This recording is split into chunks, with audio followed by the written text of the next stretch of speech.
காலை வணக்கம் மாணவர்களே. இன்று நாம் இயல் 3ல் உள்ள கணியனின் நண்பன் வினா விடைகள் பற்றி பார்க்க இருக்கின்றோம். கணியனின் நண்பனுடைய லெசனில் கொடுக்கப்பட்ட வினா விடைகள், உரைநடையில் கொடுக்கப்பட்ட வினா விடைகள் என்ன பண்ணுவீங்க, தமிழ் நோட்டில் எழுதி கொள்ள வேண்டும். ஏனென்றால் தேர்விற்கு இதிலிருந்த வினாக்கள் கேட்கப்படும். இப்போ சரியான விடையை தேர்ந்தெடுத்து எழுதுக. சரியான விடையை தேர்ந்தெடுத்து எழுதுக. நுட்பமாக சிந்தித்து அறிவது அப்படின்னு கேட்டிருக்காங்க இல்லையா, அதுக்கான விடை நுண்ணறிவு. தானே இயங்கும் இயந்திரம் தானியங்கி. நின்றிருந்த எனும் சொல்லை பிரித்தெழுத கிடைப்பது நின்று கூட்டல் இருந்த. அவ்வுருவம் என்பதை பிரித்தெழுத கிடைப்பது ஆ கூட்டல் உருவம். அடுத்தது ஐந்தாவது மருத்துவம் கூட்டல் துறை என்பதை சேர்த்து எழுத கிடைக்கும் சொல். மருத்துவம் கூட்டல் துறை என்பதை நாம் எப்படி சேர்த்து எழுதுவோம்? மருத்துவத்துறை.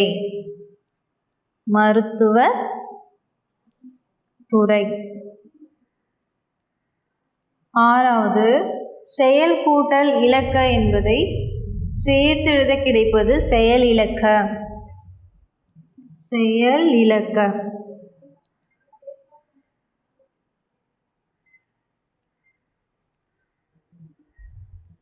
அடுத்தது ஏழாவது நீத்தல் என்னும் சொல்லின் எதிர்ச்சொல் சேர்த்தல். எட்டாவது எளிது என்னும் சொல்லின் எதிர்ச்சொல் அரிது. நுட்பமாக சிந்தித்து அறிவது நுண்ணறிவு. தானே இயங்கும் இயந்திரம் தானியங்கி. நின்றிருந்த எனும் சொல்லை பிரித்து எழுத கிடைப்பது நின்று கூட்டல் இருந்த. அவ்வுருவம் என்பதை பிரித்தெழுத கிடைப்பது ஆ கூட்டல் உருவம். அடுத்தது மருத்துவம் கூட்டல் துறை என்பதை சேர்த்து எழுத கிடைப்பது மருத்துவத்துறை.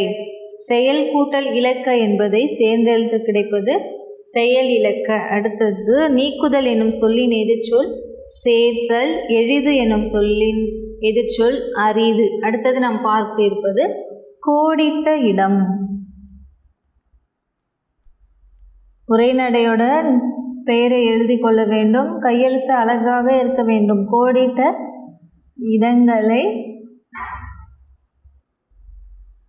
இடங்களை நிரப்புக.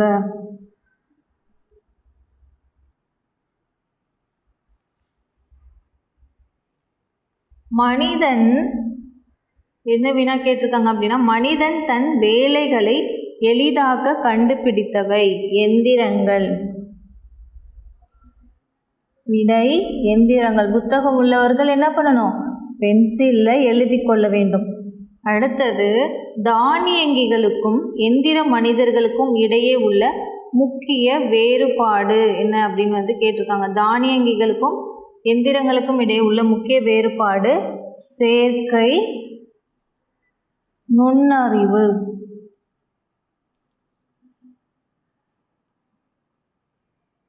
மூன்றாவது உலக சதுரங்க வீரரை வெற்றி கொண்ட மீத்திறன் கணினியின் பெயர் டீப் ப்ளூ.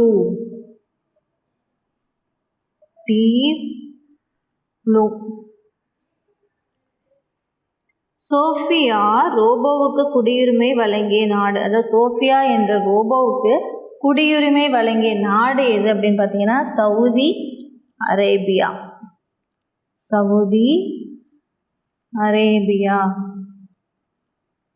இப்போ முதலாவது என்ன கொடுத்துருக்காங்க? மனிதன் தன் வேலைகளை எளிதாக்க கண்டுபிடித்தவை எந்திரங்கள். எந்திரங்கள் இருந்தால் என்ன பண்ண முடியும்? நம்மளால் எல்லா வேலைகளையும் விரைவாக செய்ய முடியுமா. அடுத்தது தானியங்கிகளுக்கும் எந்திர மனிதர்களுக்கும் இடையே உள்ள முக்கிய வேறுபாடு சேர்க்கை, நுண்ணறிவு. உலக சதுரங்க வீரரை வெற்றி கொண்ட மீத்திறன் கணினியின் பெயர் டீப் ப்ளூ. நான்காவது சோஃபியா ரோபோவுக்கு குடியுரிமை வழங்கிய நாடு சவுதி அரேபியா. அடுத்தது சொற்களை தொடரில் அமைத்து எழுதுக. ஒரு சொற்கள் கொடுத்துருப்பாங்க. அதை என்ன பண்ணணும்? நம்ம ஒரு தொடரில் சென்டென்ஸாக எழுதணும்.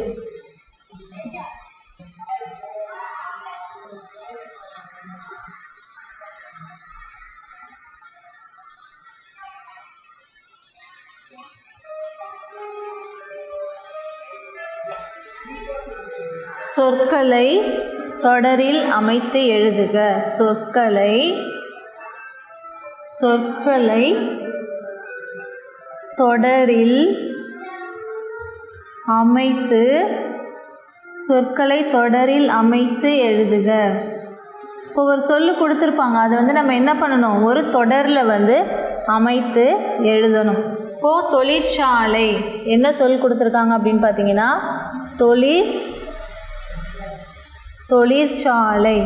இந்த தொழிற்சாலை என்ற சொல்லை சேர்த்து நம்ம ஒரு சென்டென்ஸாக எழுதணும். இப்போ என்ன எழுதலாம், எங்கள் பகுதியில்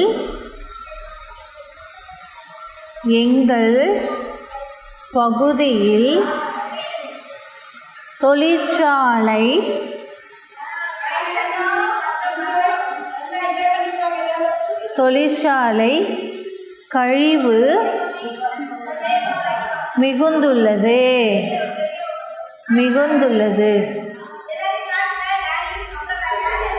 எங்கள் பகுதியில் தொழிற்சாலை கழிவு மிகுந்துள்ளது. இப்போ இந்த தொழிற்சாலை என்ற சொல்லு கொடுத்துருக்காங்க இல்லையா, அதை நம்ம என்ன பண்ணோம், தொடரில் அடிக்கோடிட்டு காட்ட வேண்டும். எங்கள் பகுதியில் தொழிற்சாலை கழிவு மிகுந்துள்ளது. அடுத்தது பார்த்தீங்கன்னா உற்பத்தி. இரண்டாவது சொல் என்ன கொடுத்துருக்காங்க, உற்பத்தி.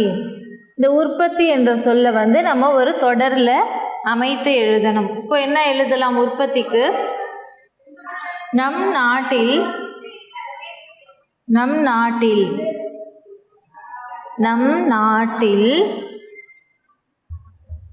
உற்பத்தி செய்யப்படுகின்ற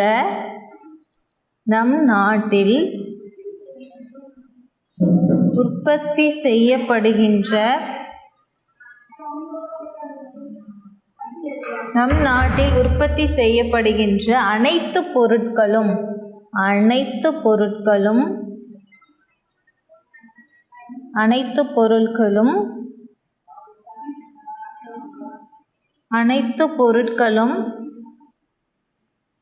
தரம் மிக்கதாக இருக்க வேண்டும். தரம் மிக்கதாக இருக்க வேண்டும்.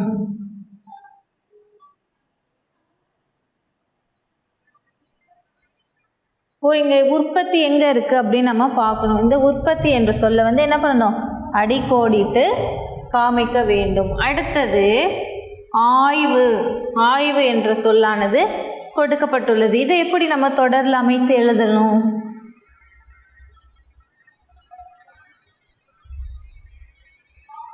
ஆய்வு. மூன்றாவது ஆய்வு. இந்த ஆய்வு என்ற சொல்ல என்ன பண்ணணும், நம்ம தொடரில் அமைத்து எழுதணும். இப்போ என்ன எழுதலாம், அறிவியல்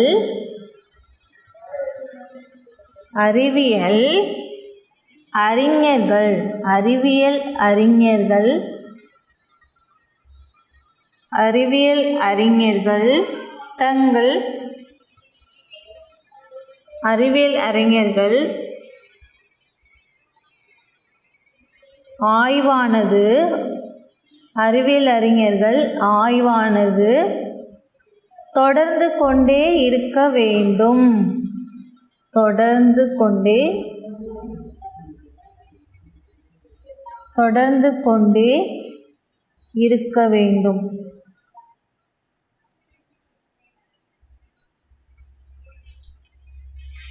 இந்த ஆய்வு என்ற சொல்ல நம்ம என்ன பண்ணணும், அடிக்கோடிட்டு காமிக்க வேண்டும். அடுத்தது செயற்கை. நான்காவது செயற்கை. இந்த செயற்கை என்ற சொல்லை வைத்து நம்ம தொடரில் அமைத்து எழுதணும். இப்போ செயற்கை இது எப்படி எழுதலாம், செயற்கை வாழ்வை துறந்து. நம்ம சாப்பிட்றது எல்லாமே இப்போது செயற்கையான பொருட்களை தான் நம்ம சாப்பிட்டுட்ருக்கோம் இல்லையா, எல்லாமே மருந்துகள் போடப்பட்டுள்ள பழங்கள் இதுதான் நம்ம சாப்பிட்டுட்ருக்கோம். அப்போ நம்ம என்ன எழுதலாம், செயற்கை வாழ்வை துறந்து. செயற்கை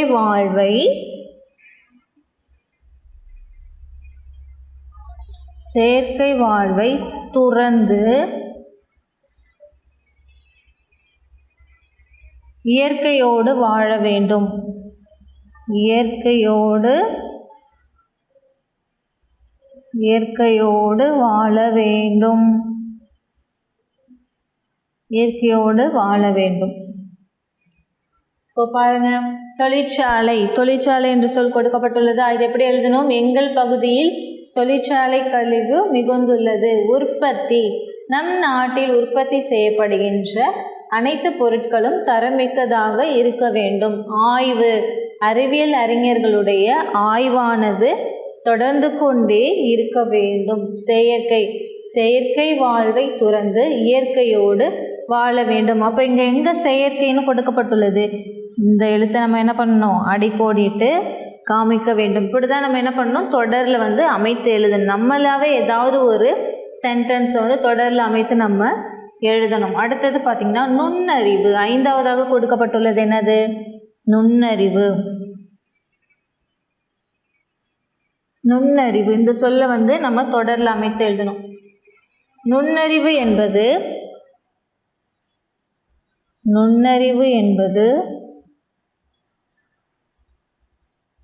நுட்பமாக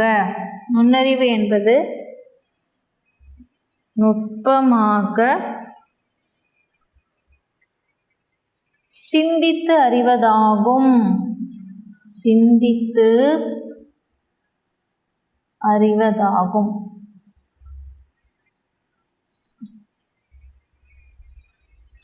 நுண்ணறிவு என்பது நுட்பமாக சிந்தித்து அறிவதாகும். அப்போ இங்கே நுண்ணறிவு அப்படின்ற சொல்லானது இருக்குது அப்படின்னு பார்த்தீங்கன்னா, இங்கே இந்த சொல்ல நம்ம என்ன பண்ணணும்? அடிக்கோடிட்டு காமிக்க வேண்டும். அடுத்தது ரோபோ என்னும் சொல் எவ்வாறு உருவானது? குருவினா. இது எல்லாத்தையும் என்ன பண்ணும்? உங்களுடைய நோட்டில் எழுதி கொள்ளுங்கள். அடுத்தது நம்ம பார்க்க இருப்பது குருவினா. குருவினா 2 மதிப்பெண்களுக்கு கேட்பாங்க. அப்போ குருவினால முதலாவது கொடுக்கப்பட்டது என்ன அப்படின்னு பார்த்தீங்கன்னா, ரோபோ என்னும் சொல் எவ்வாறு உருவானது? ரோபோன்னா என்னது? எந்திர மனிதனை தான் ரோபோ அப்படின்னு சொல்லுவாங்க. அப்போ ரோபோ என்னும் சொல் எவ்வாறு உருவானது அப்படின்ற ஒரு வினா கேட்டிருக்காங்க. இதுக்கான விடை காரல் கபேக்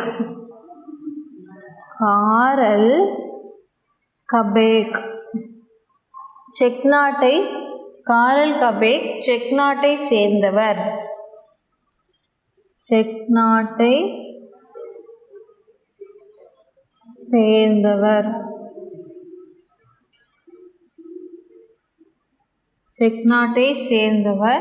இவர் 1920ஆம் ஆண்டு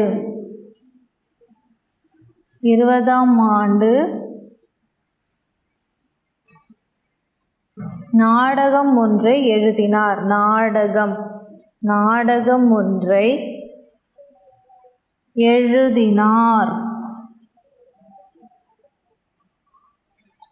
நாடகம் ஒன்றை எழுதினார்.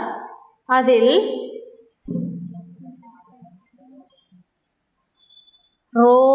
ரோபோ என்பது அடிமை. ரோபோ என்ற சொல்லை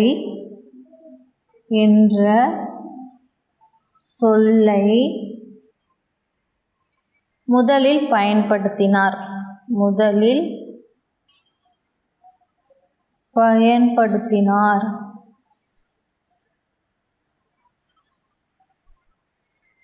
இப்போ ரோபோ என்னும் சொல் எவ்வாறு உருவானது என்ற ஒரு குருவினா கேட்டிருக்காங்க. அப்போ காரல் கபேக் செக் நாட்டை சேர்ந்தவர். இவர் 1920ஆம் ஆண்டு நாடகம் ஒன்று எழுதினார். ஒரு நாடகத்தை எழுதினார். அந்த நாடகத்தில் தான் அவர் ரோபோ என்ற சொல்ல முதல்ல பயன்படுத்தினார். அதுலேருந்து தான் ரோபோ என்ற சொல்லானது உருவானது அப்படின்றத நம்ம எழுதணும். அடுத்தது டீப்ளூ மெய்திறன் கணினி பற்றி எழுதுக. அந்த கணினியோட சிறப்பு என்ன அப்படின்றத கேட்டிருக்காங்க. பக்கம் எண் 2வது குருவினா.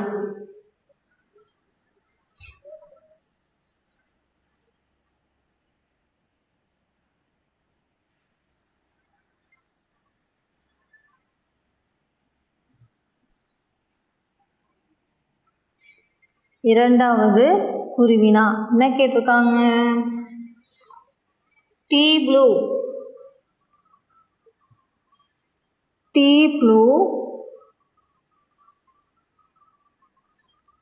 மீத்திறன் கணினி, மீத்திறன் சூப்பர் கம்ப்யூட்டர், மீத்திறன் கணினி பற்றி எழுதுக. இது வந்து உங்கள் புத்தகத்திலே வந்து இந்த விடையானது கொடுக்கப்பட்டுள்ளது. பக்கம் எண் 61. பக்கம் எண் 61 வந்து 3வது பேராகிராஃப், 61 3வது பேராகிராஃபில் வந்து கொடுத்துருக்காங்க. அதாவது IBM என்னும் நிறுவனம் உருவாக்கிய டீ ப்ளூ என்னும் மீத்திறன் கணினி அவருடன் போட்டியிட்டது அப்படின்றத எழுதணும். டீ ப்ளூ என்கின்ற மீத்திறன் கணினியானது போட்டியிட்டது. 2வது குருவினாக்கான விடை நம்மளுடைய புத்தகத்தில் இருக்குது. பக்கம் எண் 61. அதில் வந்து 1907ஆம் ஆண்டு மே மாதம் சதுரங்கம் போட்டி, சதுரங்கம்னா அது செஸ் போட்டியானது நடைபெற்றது. அதில் உலக சதுரங்க வெற்றியாளர் கேரி கேஸ்ப்ரோவ் கலந்து கொண்டார். அதில் வந்து இந்த IBM நிறுவனத்தினுடைய டீ ப்ளூ மீத்திறன் கணினியானது போட்டியிட்டு வெற்றி பெற்றது அப்படின்றத நம்ம எழுதணும். அடுத்தது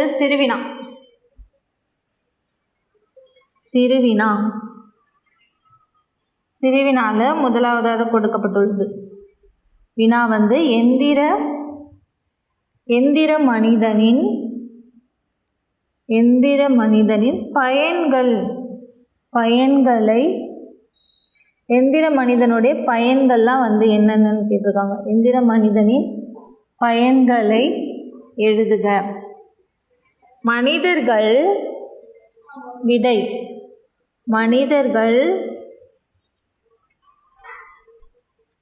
செய்ய முடியாத பணிகளை செய்கிறது. பணினது பணிகளை செய்கிறது.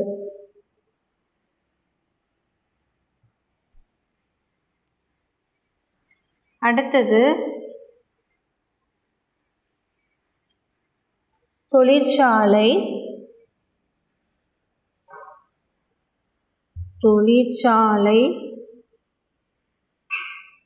மருத்துவமனை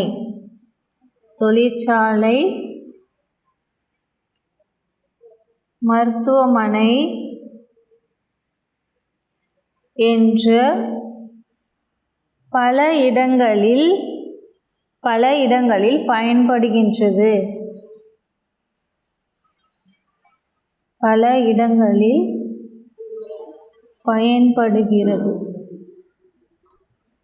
இப்போ என்ன வினா கேட்டிருக்காங்க? சிறுவினா எந்திர மனிதனின் பயன்களை எழுதுக. மனிதர்கள் செய்ய முடியாத பணிகளை செய்கின்றது. அடுத்தது தொழிற்சாலை, மருத்துவமனை என்று பல இடங்கள்லையும் வந்து இப்போது வேலைக்கு யார் அமர்த்தியிருக்காங்க அப்படின்னு பார்த்தீங்கன்னா எந்திர மனிதர்களை வந்து பணிக்காக அமைத்திருக்காங்க. அடுத்தது துருவ பகுதிகளில் ஆய்வு செய்ய எந்திர மனிதர்களை அனுப்புவதன் காரணம் யாது அப்படின்ற ஒரு வினா வந்து கொடுத்துருக்காங்க.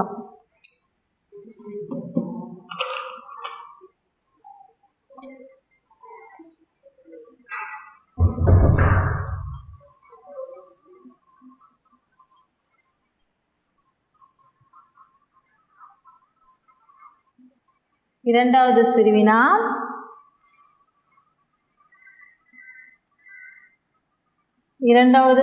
என்ன கேட்டிருக்காங்க? துருவ பகுதியில் ஆய்வு செய்ய எந்திர மனிதர்களை அனுப்புவதன் காரணம் யாது? ஏன் வந்து மனிதர்களை அனுப்பாமல் எந்திர மனிதர்களை வந்து அனுப்புகிறாங்கன்ற வினா வந்து கேட்கப்பட்டுள்ளது. அதற்கான விடை வெப்பநிலை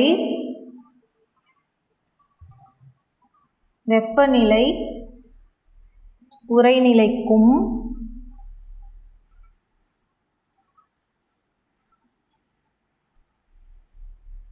கீழே உள்ள துருவ பகுதிகள்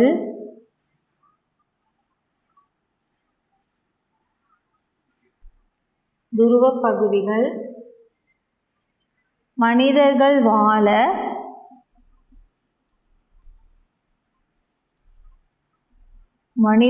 வாழ ஏற்ற சூழ்நிலை இருப்பதில்லை. ஏற்ற சூழ்நிலை இருப்பதில்லை.